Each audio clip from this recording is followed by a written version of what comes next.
घर चढ़ के मारब बरियारी रे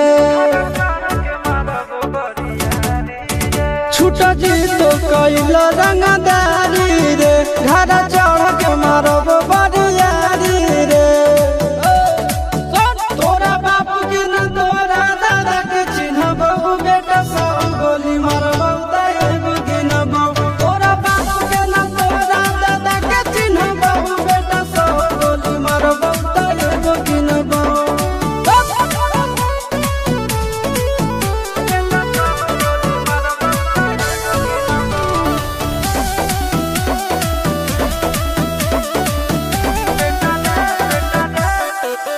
बेटा रे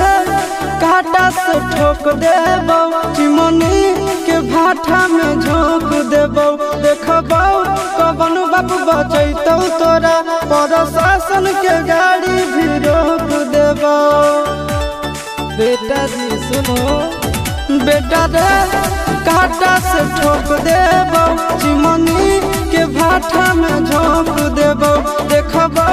कवन बाप बचैतौ तोरा प्रशासन के गाड़ी भी रोक देबौ तोरा जैसन के हम खड़े खड़े गिनबौ बेटा सब गोली मारबौ एगो गिनबौ तोरा बाप के न तोरा दादा के चिन्हबौ बेटा सब गोली मारबौ एगो गिनबौ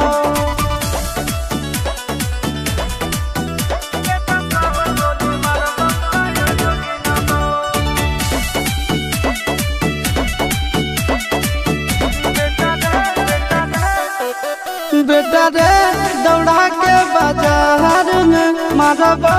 गोली तोर कपार में रंगदारी जे करभी बिहार में गड़ देबौ गंगा जी किनार में इतना मार पड़तो न बेटा बेटा रे दौड़ा के बाजार में मारबौ